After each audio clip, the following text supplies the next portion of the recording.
광해군 일기 5년 한 줄의 기록이 남아 있습니다. 흉물을 묻고 인형에 바늘을 꽂아 대비를 저주하였다. 흉물, 죽은 짐승, 사람 뼈 조각, 무덤에서 퍼온 흙, 그것을 자루에 담아 누군가의 처소 마룻바닥 아래에 그 사람의 침소 기둥 옆에 혹은 그가 매일 지나는 길목에 묻었다는 뜻입니다. 대상은 임목대비 선조의 계비이자 광해군의 새어머니였습니다. 이 한 줄의 기록 뒤에는 끌려간 시녀 수십 명, 형틀에 묶여 자백한 무녀들, 그리고 끝내 목숨을 잃은 사람들이 줄지어 서 있습니다. 저는 이 기록을 처음 읽었을 때 솔직히 한 가지가 가장 이상했습니다. 조선은 유교의 나라 아니었나요? 귀신이고 무당이고 다 미신이라며 멀리하라 가르치던 그 성리학의 나라 아니었습니까? 그런데 어떻게 가장 깊은 곳, 임금이 살고 왕비가 잠드는 그 궁궐 안에서 이런 일이 반복적으로 벌어진 걸까요? 한 번이 아닙니다. 두 번도 아닙니다. 조선 500년 동안 인형에 바늘을 꽂고 죽은 동물을 묻어 왕족을 저주한 사건은 실록에 기록된 것만 수십 건입니다. 기록되지 않은 것까지 합치면 그 숫자는 짐작조차 어렵습니다. 오늘 우리가 따라가 볼 이야기는 그 중에서도 가장 거대했던 두 개의 사건입니다. 광해군 시대의 임목대비 저주 사건, 그리고 80여 년 뒤 숙종시대의 장희빈 신당 사건. 같은 궁궐, 다른 세기, 그런데 너무도 닮은 두 개의 그림자. 핵심 질문 하나를 먼저 던지고 시작하겠습니다. 왕이 살고 왕비가 자던 그 궁궐에서 사람들은 왜 인형에 바늘을 꽂았을까요? 저주가 진짜 통한다고 믿어서일까요? 아니면 다른 이유가 있었을까요? 이 질문의 답은 영상 끝에서 다시 만나게 됩니다. 먼저 한 가지 단어부터 짚고 가야 합니다. 무고. 지금은 거의 쓰지 않는 단어이지만 조선실록에는 자그마치 수백 번 등장합니다. 무는 무당을 뜻하고 고는 벌레충 자가 3개 들어간 글자입니다. 그릇 안에 벌레 여러 마리를 가둬서 서로 잡아먹게 한 뒤 마지막에 살아남은 한 마리에게서 독을 빼낸다. 이것이 고의 원래 뜻입니다. 그러니까 무고는 단순한 미신이 아닙니다. 무당의 술법으로 사람을 해치는 행위 전체를 가리키는 무겁고 어두운 단어입니다. 이 단어가 처음 거대한 정치 사건과 묶인 곳은 조선이 아니라 중국 한나라였습니다. 기원전 91년 한무제 말년 황태자 유거가 아버지를 저주했다는 무고의 혐의를 받고 군대를 일으켰다가 패배하고 자결합니다. 이 사건의 이름이 바로 무고의 화였습니다. 이 한 사건으로 죽은 사람의 수가 기록에 따라 다르지만 적게는 수만 명, 많게는 10만 명에 이릅니다. 도시 하나가 통째로 비워질 정도의 숫자입니다. 무고라는 단어가 동아시아에 본격적으로 새겨진 순간이었습니다. 그러니까 조선 사람들이 인형에 바늘을 꽂고 흉물을 묻을 때 그들은 단순히 시골 무당의 푸닥거리를 떠올렸던 게 아닙니다. 그 행위 뒤에는 황제와 황태자조차 무너뜨린 적이 있는 한나라의 거대한 그림자가 있었던 거죠. 말 그대로 칼보다 더 무서운 무기였던 셈입니다. 자, 여기서 한 가지 통념을 짚고 넘어가야 합니다. 조선은 유교의 나라. 이건 사실입니다. 그런데 절반만 사실입니다. 조선 건국 직후 태조 이성계는 한양에 성수청이라는 관청을 둡니다. 별성자의 별자리 숫자, 즉 별을 다루는 관청이라는 뜻인데요. 여기서 일하는 사람들이 누구였느냐? 국가공인무당, 즉 군무당이었습니다. 조선이라는 나라가 자기 손으로 무당을 채용해서 월급을 줬다는 뜻입니다. 이상하지 않으십니까? 유교의 나라가요. 이유는 의외로 간단합니다. 왕실에 누군가 아프면 굿을 해야 했고, 가뭄이 들면 기우제를 지내야 했고, 새 왕비가 들어오면 애군을 막아야 했습니다. 성리학 책 100권을 읽어도 마마천연두에 걸린 세자를 낫게 해주지는 못했으니까요. 그러니 겉으로는 무속을 천하다 욕하면서 안으로는 무당을 끼고 살았던 것. 이게 조선 왕실의 진짜 모습이었습니다. 낮에는 섬균관에서 공자를 읽고 밤에는 침소 한 구석에서 부적을 태우는 나라. 이 이중성을 이해하지 못하면 앞으로 나올 사건들은 영원히 미스터리로만 남습니다. 그러면 법은 어땠을까요? 조선의 기본 법전인 경국대전과 그 모태가 된 명나라 법전 대명률에는 무고에 관한 조항이 분명히 있습니다. 무릇 사람을 저주하기 위해 인형을 만들거나 부적을 묶거나 흉물을 사용한 자는 모반에 준하여 처단한다. 모반, 나라를 뒤엎으려 한 죄와 똑같이 다루겠다는 뜻입니다. 오늘날로 치면 인형 하나에 바늘 꽂은 행위를 내란죄로 다스리겠다는 말과 같습니다. 가족까지 연좌되어 죽거나 노비가 되는 그야말로 멸문을 각오해야 하는 죄였습니다. 그런데 여기서 이상한 점이 하나 있습니다. 법이 이렇게 무거웠는데 사건은 왜 줄지 않았을까요? 오히려 조선 후기로 갈수록 더 많아집니다. 법이 강해질수록 사건이 늘었다는 이 역설. 이건 한 줄로 정리할 수 있습니다. 저주는 약자의 무기가 아니라 강자의 정치 도구였기 때문입니다. 법이 무거울수록 그 죄를 누군가에게 뒤집어 씌우는 일이 더 치명적인 무기가 되었던 거죠. 이쯤 되면 한 가지 궁금증이 생깁니다. 이런 사건이 조선 초기부터 있었을까요? 아니면 후기에만 집중되었을까요? 세종시대로 잠깐 거슬러 올라가 보겠습니다. 세종의 형, 그러니까 한때 세자였다가 폐위된 양녕대군에게 어린이 있었습니다. 양녕은 어리에게 깊이 빠져 있었고 이 일이 부왕태종의 큰 분노를 샀습니다. 세종실록에는 양녕의 측근들이 어리와 관련해 압승수를 행한 정황이 짧게 기록되어 있습니다. 압승누를 앞자에 이길 승자, 말 그대로 눌러서 이긴다는 뜻인데 인형이나 부접을 땅에 묻어 상대를 짓누른다는 의미의 주술입니다. 흉물을 묻는 무고의 가장 오래된 조선식 표현이었습니다. 세종이 왕위에 오른 직후의 기록이니 조선이 세워진 지 30년도 채 되지 않은 시점입니다. 조선이 막 시작될 때부터 궁궐 안에서는 이미 누군가의 처소 밑에 무언가를 묻고 있었다는 뜻입니다. 다만 이 사건은 크게 번지지 않았습니다. 양녕이 이미 폐쇄자가 된 뒤였고 더 이상 정치적으로 흔들어서 얻을 게 없는 표적이었기 때문이죠. 저주는 표적이 살아있을 때, 권력 한가운데 있을 때 가장 강력한 무기가 됩니다. 이 사건이 잊힌 이유는 단순합니다. 양녕이 이미 잊힌 인물이었기 때문에 이 작은 씨앗이 200년 뒤 인목대비라는 거대한 표적을 만나 어떤 사건으로 자라나는지 지금부터 그 이야기를 시작하겠습니다. 때는 1613년 광해군 5년, 장면을 한번 그려보겠습니다. 깊은 밤의 창덕궁, 등잔불 몇 개만이 긴 회랑을 따라 점점이 흔들리고 있습니다. 겨울 끝자락이라 마룻바닥에서 올라오는 한기가 발끝까지 시립니다. 어디선가 누군가 흙을 파는 소리, 그리고 천자루를 끄는 둔탁한 소리. 자루 안에서는 마른 풀과 종이가 부스럭거리고 그 사이로 비릿한 냄새가 새어나옵니다. 쥐의 사체, 그리고 무덤에서 퍼온 흙 한 줌. 이 자루가 묻히는 곳은 다름 아닌 인목대비의 처소 인근이었습니다. 인목대비, 그때 나이 30, 선조의 마지막 왕비였고 광해군의 새어머니였으며 무엇보다 어린 영창대군의 친어머니였습니다. 영창대군이 그때 8살. 이 두 모자가 광해군에게 어떤 의미였는지 조금만 생각해보면 답이 나옵니다. 광해군은 후궁소생, 영창대군은 정실소생, 피의 무게가 다른 두 형제가 같은 왕실 안에 있었습니다. 광해군이 왕위에 올랐지만 그의 등 뒤에는 늘 한 가지 그림자가 따라다녔죠. 진짜 적통은 영창대군이 아닌가. 이 한마디가 광해군을 평생 괴롭혔을 거라고 저는 추측합니다. 표적이 인목대비가 된 이유는 그러니까 그녀 자체가 미워서가 아니었습니다. 그녀가 살아있고 그녀의 아들이 살아있는 한 광해군의 정통성은 영원히 흔들렸기 때문입니다. 사건이 수면 위로 올라온 건 한 시녀의 자백에서였습니다. 이름은 기록에 따라 응이 혹은 덕복 등으로 전해지는데 어느 쪽이든 인목대비 처소를 드나들던 하급 궁녀였습니다. 주국처 죄인을 신문하는 자리에 끌려간 그녀가 토해낸 진술은 이러했습니다. 쥐를 잡아 배를 갈라 처소 마룻바닥 아래에 묻었다. 종이 인형을 만들어 그 위에 인목대비의 생년월일을 쓰고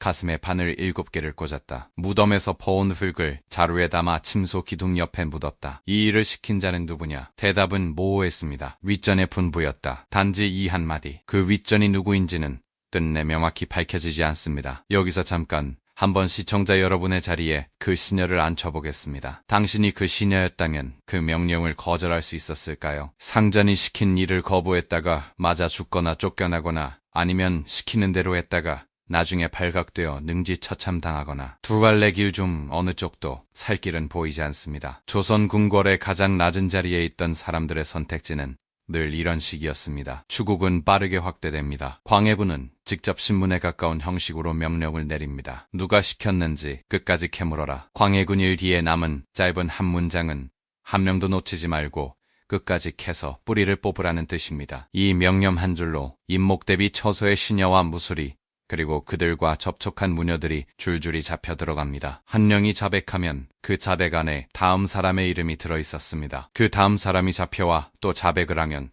그 안에 5명의 이름이 더 나왔습니다. 자백은 자백을 부르고 형틀은 형틀을 부르고 시체는 시체를 불렀습니다. 기록만 보면 차분히 사실만 나열되어 있습니다. 몇 월 며칠 시녀 누구를 추국하였다 며칠 형장 몇 대를 받고 자복하였다 며칠 죽었다. 이 짧은 문장 사이의 공백을 굳이 채워넣지 않겠습니다. 그런데 이 사건에는 그림자 같은 인물이 한 명 더 있었습니다. 이름은 김계시의 광해군에 가장 가까운 상궁이었고 사실상 광해군 후궁들보다도 권세가 컸다고 알려진 여인입니다. 이름의 한자가 좀 특이한데 계시는 직역하면 낀똥이라는 뜻입니다. 본명이 그랬을 리는 없고 천한 출신이었기에 후대 사관이 그렇게 적어둔 것으로 보입니다. 이름조차 제대로 남기지 못한 사람이 한 시대의 궁궐을 휘둘렀던 셈입니다. 광해군 일기 곳곳에는 김계시가 무녀들과 깊이 연결되어 있었다는 흔적이 흩어져 있습니다. 궁궐 안에 무녀를 들이고 굿을 주관하고 점괘를 보고 임금에게 전했다는 기록들. 물론 그녀가 임목대비 저주 사건의 직접 가담자라는 명문 기록은 없습니다. 하지만 사건의 결을 따라가다 보면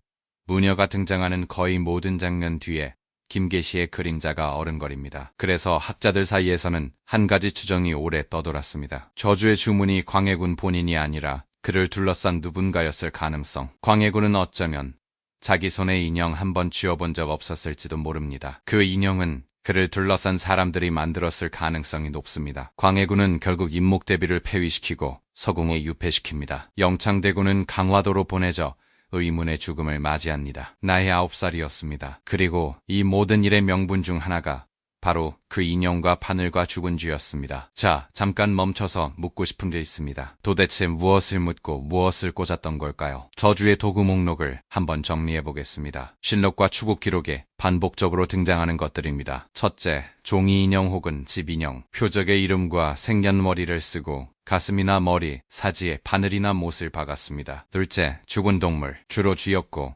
가끔은 까마귀나 달개의 사체였습니다. 배를 갈라 안에 부적을 넣거나 그대로 자루에 담아 묻었습니다. 셋째, 사람의 뼈 조각. 무덤에서 파온 것으로 보이는 작은 뼈들이 자루 안에서 함께 발견되곤 했습니다. 넷째, 무덤의 흙. 특히 죽은 지 얼마 안 된 사람의 무덤 흙이 효험이 강하다고 여겨졌습니다. 다섯째, 표적이 직접 쓰던 물건. 머리카락, 손톱, 입던 옷의 조각. 이 5가지가 자루 하나에 함께 담겨 처소의 마룻바닥 아래나 침소 근처 땅속에 묻혔습니다. 여기서 한 가지 짚어둘 점이 있습니다. 이 도구의 목록은 사실 조선만의 것이 아닙니다. 중국에서도 일본에서도 거의 같은 구성품이 발견됩니다. 다만 조선에서는 여기에 무덤 흙과 사람 뼈 조각이 유독 자주 등장합니다. 조삼 숭배가 워낙 강했던 사회였기에 죽은 자와 관련된 물질이 가장 강력한 매개로 여겨졌던 것 같습니다. 산 사람을 죽이기 위해 죽은 사람의 흔적을 빌려오는 구조. 이 한 줄로 조선 무고의 본질이 정리됩니다. 이 조선의 풍속을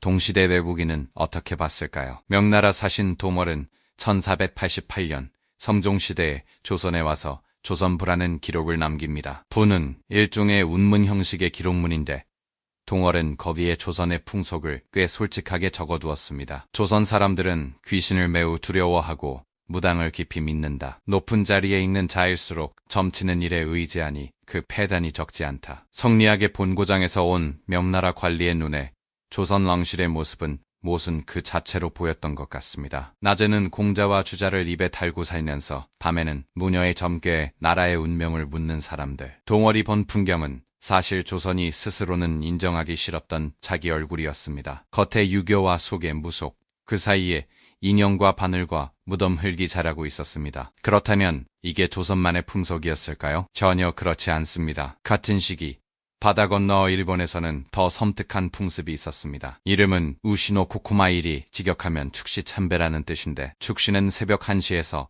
3시 사이를 가리킵니다. 방법은 이렇습니다. 하얀 옷을 입고 머리에 3발이 달린 쇠화로를 거꾸로 얹어 그 위에 촛불 3개를 꽂습니다. 가슴에는 거울을 매달고 입에는 빗을 물고 지프로 만든 인형을 손에 든 채 신사로 향합니다. 그리고 신사의 신목, 즉 신령이 깃들었다고 여겨지는 나무에 집 인형을 못으로 박습니다. 이걸 7밤 연속으로 반복하면 표적이 죽는다고 믿었습니다. 지금도 일본의 오래된 신사에 가면 신목에 박힌 못자국이 남아있는 곳이 덜어 있습니다. 축시에 신목을 박는 일본 여인, 그리고 같은 시각 조선 궁궐 마룻바닥 아래에 자루를 묻는 시녀. 거리상으로는 1000km가 떨어져 있었지만 그들이 손에 쥔 인형의 모양은 거의 똑같았습니다. 같은 시대, 같은 동아시아, 같은 집, 같은 바늘. 주모를 형상으로 만들고 싶어하는 마음. 그 마음은 국경을 모르는 것 같습니다. 자, 이제 시계를 80년 정도 앞으로 돌려보겠습니다. 같은 궁궐, 다른 세기, 그리고 다시 시작되는 같은 일. 1701년, 숙종 27년 가을. 이번 무대는 창덕궁 옆 창경궁.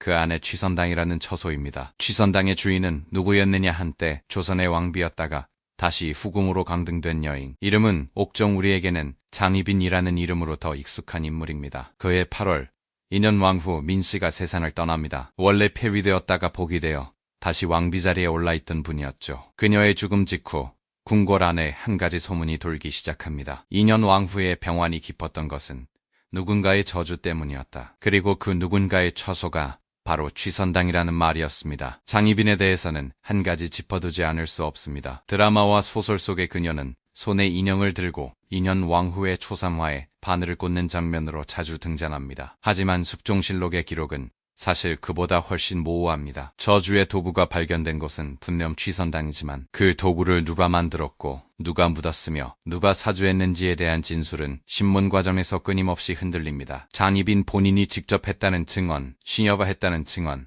외부 무녀가 했다는 증언이 동시에 나옵니다. 그래서 학자들 사이에서는 오래된 의문이 하나 있습니다. 장희빈이 정말 자기 손으로 그 일을 했는가? 아니면 누군가가 그 일을 그녀의 처소에서 한 것처럼 만들었는가? 저는 어느 쪽이라고 단정 짓지 않겠습니다. 다만 가능성을 열어둘 필요는 있어 보입니다. 다시 사건으로 돌아가 보겠습니다. 소문이 임금의 귀에 들어간 건 인현 왕후가 죽은 지 한 달이 채 되지 않아서였습니다. 밀고를 한 사람은 습빈 최씨. 그러니까 훗날 영조의 어머니가 되는 인물입니다. 그녀는 습종에게 취선단 한켠에 비밀스러운 신당 입찰려 있고 그곳에서 무녀들이 인현 왕후를 저주하는 곳을 해왔다고 고합니다. 숙종이 직접 사람을 보내 수색합니다. 그리고 그곳에서 발견된 것이 이러했습니다. 지프로 만든 인형 여러 개, 가슴과 머리에 바늘이 꽂혀 있었습니다. 작은 새와 쥐의 사체, 입과 배가 봉인되어 있었습니다. 알 수 없는 글자가 적힌 종이 부적들, 향이 타다만 흔적, 그리고 굿에 쓰는 방울과 도구들. 신당의 위치는 취선단 본체가 아니라 곁에 쪽이었다고 합니다. 신당을 관리한 사람으로 지목된 이 중에는 장희빈의 오빠 장희재의 이름도 등장합니다. 장희재는 이미 다른 사건으로 유배가 있던 상태였는데 그가 유배가기 전에 무녀들과 접촉한 정황이 있다는 진술이 나옵니다. 이게 사실이라면 취선당의 신당은 장희빈 한 사람의 일이 아니라 장씨 가문 전체의 일이었다는 뜻이 됩니다. 여기서 한 가지 잠깐 멈춰서 생각해봐야 할 게 있습니다. 장희빈은 2년 왕후가 죽었을 때 슬퍼하지 않았다고 합니다. 오히려 자기 처소마당에서 잔치를 벌였다는 기록까지 일부 야사에 전해집니다. 이 한 장면 때문에 장희빈은 오랫동안 암녀의 이미지로 굳어졌습니다. 그런데 한번 다시 생각해봅시다. 장희빈은 한때 조선의 왕비였습니다. 자신을 폐위시키고 다시 왕비 자리에 오른 여인이 죽었다는 소식에 그녀가 솔직한 감정을 숨기지 못한 것, 그게 곧 살인의 증거가 될 수 있을까요? 그녀의 표정 하나, 행동 하나가 신문 자리에서 어떻게 해석되었을지 이 신문 기록을 읽다 보면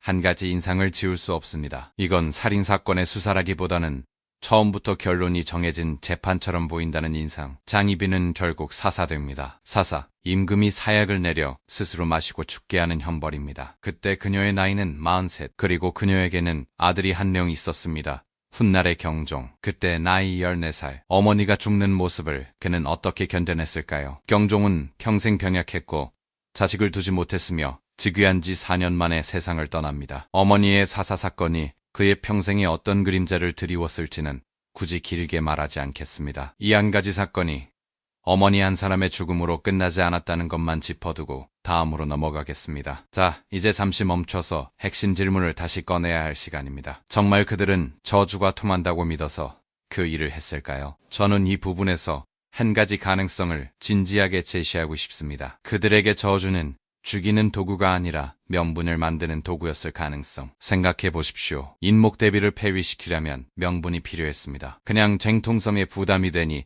없애겠다고 할 수는 없는 시대였습니다. 그런데 만약 인목대비 측에서 임금을 저주한 정황이 발견된다면 그건 모반에 준하는 죄가 됩니다. 폐위의 명분이 자동으로 만들어지는 거죠. 장희빈도 마찬가지입니다. 이미 후금으로 강등된 그녀를 굳이 죽이려면 단순히 눈의 가시라는 이유만으로는 부족했습니다. 그런데 그녀의 처소에서 인현 왕후를 저주한 신당이 발견된다면 그건 왕비시의 미수에 준하는 죄가 됩니다. 저주는 그러니까 정치적 엑스레이 같은 것이었습니다. 겉으로는 보이지 않는 정적의 약점을 안으로 비춰서 드러내 보이는 도구. 선택 질문을 하나 드려보겠습니다. 그들은 저주를 정말 믿은 사람들이었을까요? 아니면 저주를 이용한 사람들이었을까요? 어느 쪽이든 답은 한 가지로 수렴됩니다. 저주가 진짜로 통했는지는 중요하지 않았습니다. 저주의 흔적이 발견되었다는 사실 자체가 누군가의 목숨을 끊는 칼이 되었으니까요. 여기서 두 사건을 나란히 놓아보면 묘하게 닮은 점들이 보입니다. 첫째, 두 사건 모두 처소 근처에서 흉물이 발견되었다는 점에서 시작합니다. 둘째, 두 사건 모두 시녀와 무녀의 자백을 통해 사건이 확대됩니다. 셋째, 두 사건 모두 자백 과정에서 진술이 끊임없이 흔들립니다. 넷째, 두 사건 모두 사건의 결과로 한 여인이 폐위 혹은 사살됩니다. 다섯째, 두 사건 모두 그 여인의 어린 아들이 어머니의 비급 직후 의문스러운 죽음을 맞이합니다. 영창대군은 감화도에서 경종은 즉위 4년 만에 80년의 시차를 두고 같은 궁궐에서 같은 패턴이 반복된 겁니다. 이게 정말 우연이었을까요? 저는 한 가지 추정을 조심스럽게 더하고 싶습니다. 조선 후기 정치의 한가운데에는